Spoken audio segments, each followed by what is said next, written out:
What's going on, everybody? All right, so I told you I'd finish up this video in my 2022 Tundra video, my first look, but I decided since that video was so long talking about the truck that I would just do another video about this.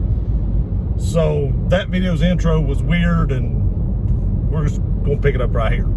So what happened was this Scion has 60,587 miles on it. And you're supposed to have the transmission fluid, changed at around 60,000 miles. So I thought I'd go ahead and do that. If it was just a drain and fill, I would have done it myself, but Toyota actually takes the pan off, changes the filter and everything in it. So I just went ahead and paid for them to do that.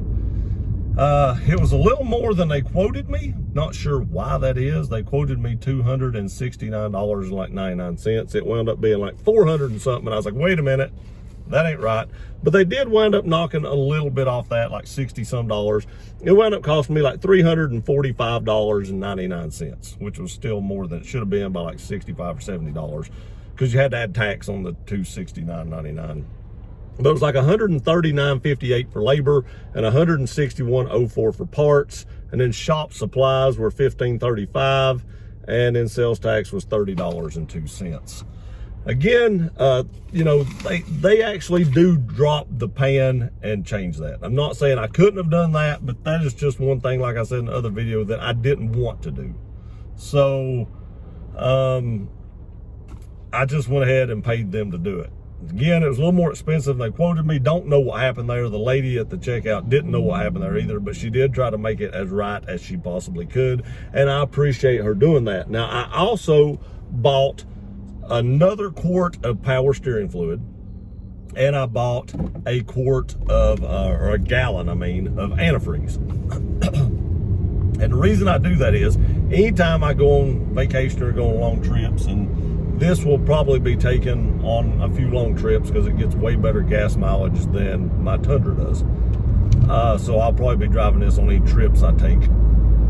I like to take fluids like that, so that's just kind of recommended. Throw some like antifreeze in your car, like in the back or something. I usually buy like a Rubbermaid tote or something and throw it in it, or like a little tote from Walmart or something. Throw some power steering fluid, some brake fluid, stuff like that. Just put some of that stuff in the vehicle, because you just never know.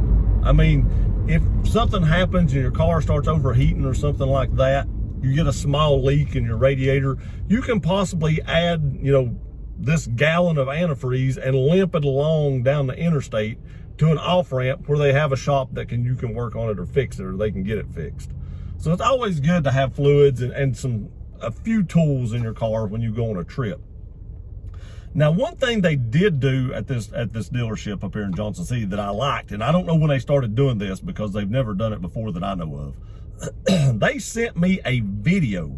The guy actually did a video going around my car, because I could hear like some grinding or some rubbing, and I wanted to make sure that my brake caliper wasn't sticking, or that I didn't have like a wheel bearing or something going bad. So I had him check that. And he did a video walking around the car showing me my brake pads, how much life I had left in them, showing me my rotors and what he recommended on stuff like that. My back rotor has a little bit of rust on it, not much. He said it's fine. It probably don't need to be replaced right now, but eventually maybe that would have to be replaced if it keeps doing that, because if you turn it, the rust could start chipping off and you'd have to replace it anyway. But for now, it's not bad enough to need to be replaced. And the noise wasn't real loud. I just wanted to make sure before I took a trip that I didn't have a brake caliper sticking or something like that. But again, he did a video walking around the vehicle showing me what I was asking about. And then he told me they got the transmission fluid, changed and stuff like that. I just thought that's pretty cool. I don't know if every Toyota dealership has started doing that or not, but they did it here.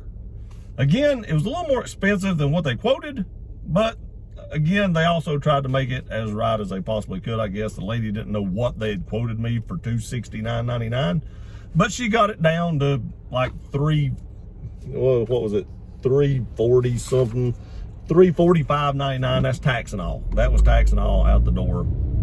So it was even cheaper than that before taxes. Taxes were what, 30 some bucks, so it wound up being like $310 or something like that, give or take. I ain't doing the math, but because I don't even see the taxes. I guess it was $315. It was $30 tax, so $315. So you know, it was still a little more expensive than what they quoted, but it's done now. I don't have to worry about it for another 60,000 miles. I rarely keep cars 60,000 miles, to tell you the truth about it. So it's good to go for the next owner whenever I decide I want something else.